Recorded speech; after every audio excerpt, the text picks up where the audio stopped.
Oke, halo Sobat Peziarah semua. Selamat datang di podcast Peziarah. Dan hari ini Peziarah mau ngebahas satu sosok yang menarik banget untuk disimak, yaitu Santo Yohanes Maria Vianney. Dulunya, Santo Yohanes Maria Vianney ini pernah dicap lamban, bodoh, dan bahkan dianggap tidak layak untuk menjadi imam karena keterbatasan pendidikannya.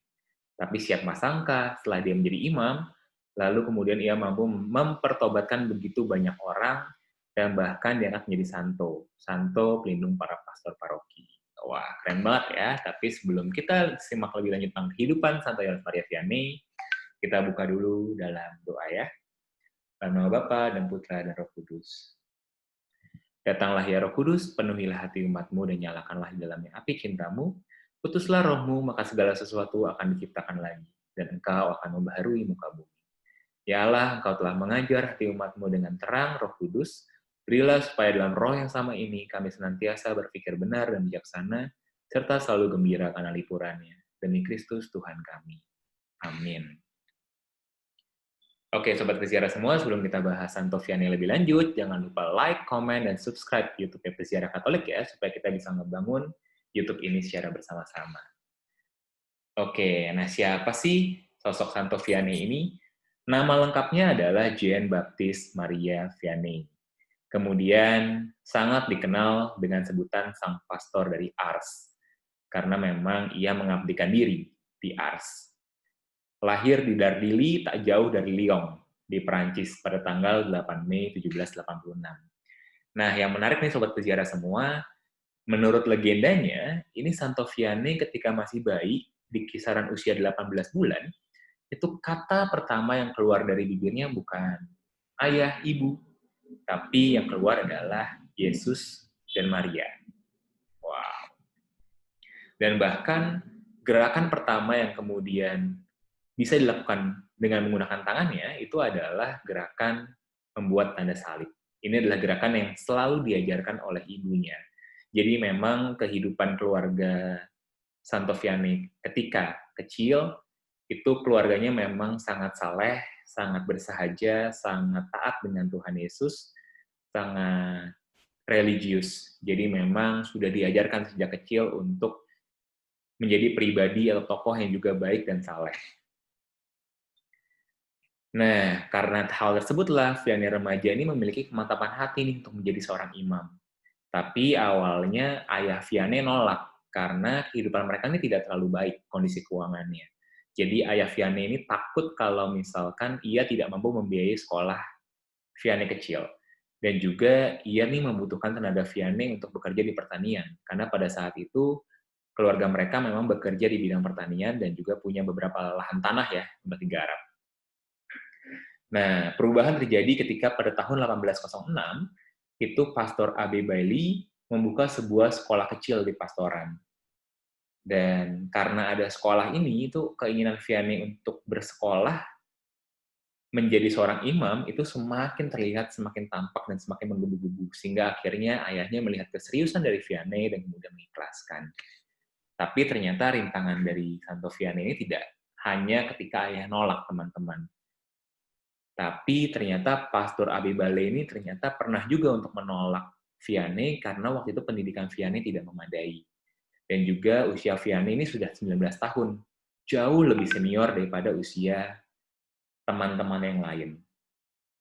Dan iya, pada akhirnya ia diterima sih, tapi sering kali dicap lamban dalam belajar, sering lupa materi yang telah dipelajari, dan bahkan tidak mampu mempelajari bahasa Latin, yang mana zaman itu setiap imam itu harus bisa bahasa Latin.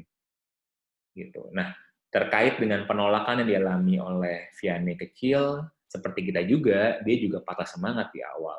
Tapi kemudian dia tidak berhenti, tidak kemudian menyerah, tapi justru memilih suatu langkah yang cukup radikal dengan berjalan kaki sejauh hampir 100 km menuju kapel Santo Yohanes Franciscus Regis. Dan di sana dia berdoa. Hasil dari doanya itu menguatkan dirinya untuk yakin dan kemudian tidak pernah menyerah, tidak patah semangat, dan terus berjuang untuk memenuhi panggilan hidupnya sebagai imam. Jadi Singkat cerita, akhirnya Vianney dan Pastor Abibale ini ya jadi semakin akrab, dan juga Vianney boleh bersekolah di tempat yang dibangun oleh Pastor Abibale.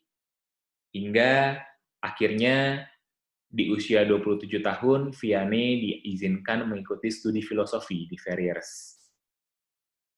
Nah, lagi-lagi cemoohan ini nggak berhenti, nggak cuma ketika dia waktu kecil aja ya, tapi ketika di saat ini pun, ia seringkali diolok-olok, dicap lamban dan bodoh. Karena ya memang pendidikannya terbatas. Dan juga dia yang paling senior di antara teman-teman yang lain. Tapi hal ini tidak membuat Vianney marah, ia tetap rendah hati, tetap berjuang, tetap belajar dengan baik. Dan ketika ujian, sayangnya ketika waktu ujian bahasa Latin kalau nggak salah, Vianney ini tiba-tiba lupa dengan segala hal yang ia pelajari karena saking gugupnya. Sehingga akhirnya uskup setempat dan para stafnya tidak meluluskan Vianney. Dan Vianney adalah satu-satunya orang yang gagal melanjutkan ke jenjang seminari tinggi. Sedih ya ketika jadi Vianney, karena memang ternyata ia mengalami cukup banyak kegagalan untuk memperjuangkan apa yang menjadi panggilan dari hidupnya. Tapi dia cukup beruntung, karena kedekatan dengan Pastor Bailey, dan sebagaimana Pastor Bailey tahu tentang Vianney, yang Pastor Bailey anggap bahwa ini Vianney ini adalah seminaris yang paling bodoh tapi paling saleh. Pastor Bailey tahu bagaimana perjuangan yang telah dilakukan oleh Vianney, sehingga akhirnya membantu untuk memohon kepada otoritas seminari melakukan pengujian ulang. Pada saat pengujian ulang lah, Vianney tidak menyia-nyiakan kesempatan, kemudian berhasil lulus. Pada Agustus 1815, akhirnya Vianney ditabiskan sebagai imam, di usia sekitar 29 tahun, kalau tidak salah. Nah, perjalanan jadi imam pun dimulai dengan menjadi partner atau mitra dari Pastor Bailey. Dan pada Desember 1817, itu Pastor Bailey meninggal dunia. Nah, pada awalnya, Pastor Vianney dianggap sebagai representasi yang cocok untuk menggantikan Pastor Bailey. Tapi tiba-tiba, Vikaris Jenderal justru mengirimkan Pastor Vianney ini ke paroki kecil, yaitu paroki Ars, yang hanya berjumlah 230 jiwa. Karena kebetulan di sana juga pastor parokinya baru saja meninggal dunia. Ini semacam penyelenggaraan ilahi yang kemudian yang memang diarahkan untuk Vianney melakukan perubahan ya di Ars ini. Yang menarik, Vikaris Jenderal ini berpesan, "Sahabatku, Vianney, engkau akan bertugas di sebuah paroki kecil di mana sangat sedikit kasih Tuhan bisa dirasakan lagi di sana. Engkau akan membangkitkan lagi api kasih Allah di sana." Jadi memang kayaknya nih di zaman itu nih paroki Ars merupakan paroki yang jauh dari Tuhan, orang-orang yang juga tidak lagi rutin untuk ke gereja, tidak lagi rutin untuk berdoa.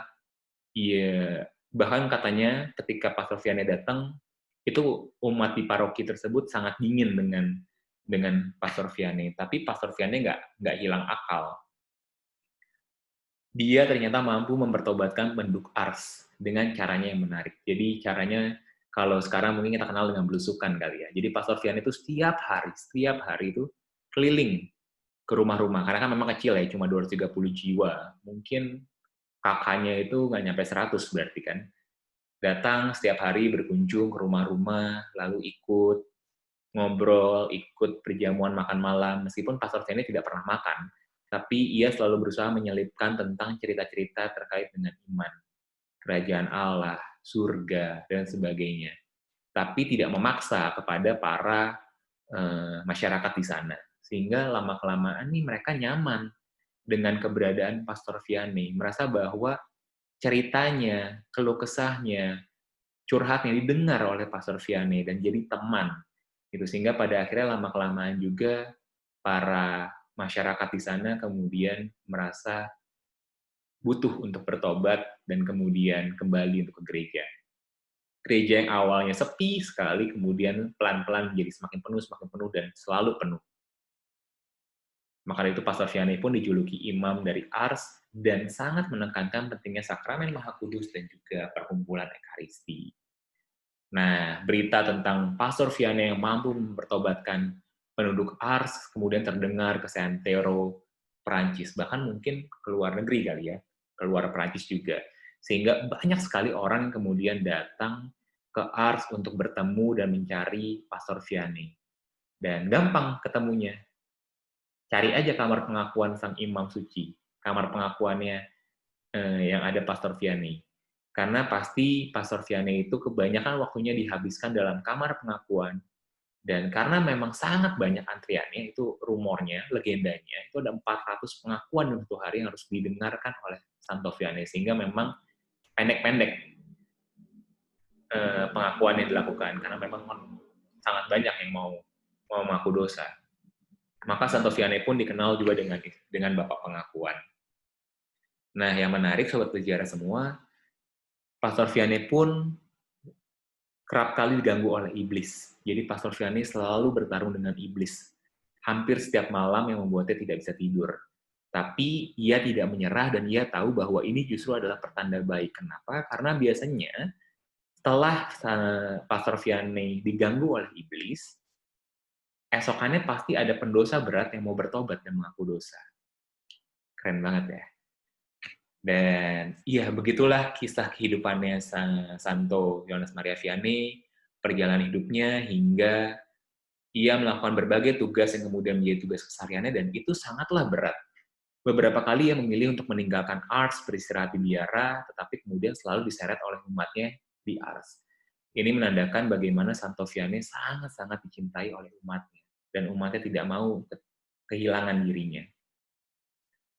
Dan ya, Yohanes Maria Vianney punya dedikasi yang luar biasa mendampingi penduduk Ars sampai maut menjemputnya pada tanggal 4 Agustus 1859. Yang kemudian pada tahun 1925, Santo Yohanes Maria Vianney diangkat sebagai santo oleh Paus Pius ke-11 dan juga diangkat sebagai pelindung surgawi bagi para pastor paroki. Kisah yang sangat menarik, kisah yang mengajarkan kita bagaimana Santo Vianney dengan kerendahan hatinya, dengan kemurahan hatinya, dengan ketulusan hatinya, mau menyerahkan dirinya kepada Tuhan dan kemudian melayani sesama dengan sangat-sangat maksimal. Bahkan ada cerita lagi nih teman-teman Sobat Bicara semua. Jadi Santo Maria Vianney ini pun sangat-sangat punya kebaikan hati yang tulus ya.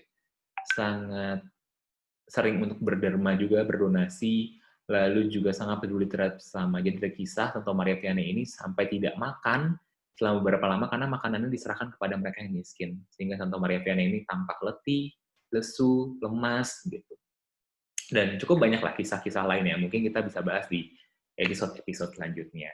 Nah, semoga episode ini bisa memberikan manfaatnya bagi teman-teman semua, Sobat Peziarah, untuk mengenal lebih lanjut, lebih dalam tentang Santo Yohanes Maria Vianney. Dan untuk itu, kita tutup dalam doa. Segala materi yang kemudian tadi sudah dibahas, semoga menjadi manfaat yang sangat baik, memberikan dampak yang sangat positif untuk teman-teman semua. Mari kita berdoa. Aku mencintai Engkau, ya Allahku, dan hasratku satu-satunya adalah mengasihi-Mu sampai nafasku yang terakhir. Aku mengasihi Engkau, ya Allah, yang pantas cintai tanpa akhir, dan aku lebih memilih mati mencintai-Mu daripada hidup sekejap tanpa mencintai-Mu. Aku mengasihi Engkau, ya Allahku, dan aku tidak mendambakan surga, kecuali demi kebahagiaan mencintai Engkau dengan sempurna. Aku mengasihi Engkau, ya Allahku, dan aku hanya takut akan neraka, karena di sana aku takkan pernah mendapat hiburan manis mencintai-Mu. Ya Allahku, bila lidahku tidak dapat mengucapkan di setiap saat betapa aku selalu mencintai-Mu, setidak-tidaknya aku mau supaya hatiku mau mengulang-ulangnya sesering aku menarik nafasku. Allahku, berilah padaku rahmat agar boleh menderita karena mencintai-Mu. Berilah aku rahmat untuk mencintai-Mu dalam menderita, untuk pada suatu saat menarik nafasku yang terakhir dengan mencintai-Mu, dan dalam merasakan kehadiran bahwa aku mencintai-Mu. Dan semakin mendekati akhir hayatku, semakin kumohon padamu untuk menumbuhkan cintaku kepadamu dan menyempurnakannya. Amin. Dalam nama Bapa dan Putra dan Roh Kudus. Amin. Terima kasih Sobat Peziarah semua yang mau mendengarkan. Jangan lupa untuk like, comment, dan subscribe YouTube Peziarah Katolik ya. Dan juga ikuti episode-episode selanjutnya. Kalau gitu saya pamit. See you next time Sobat Peziarah semua. Bye-bye.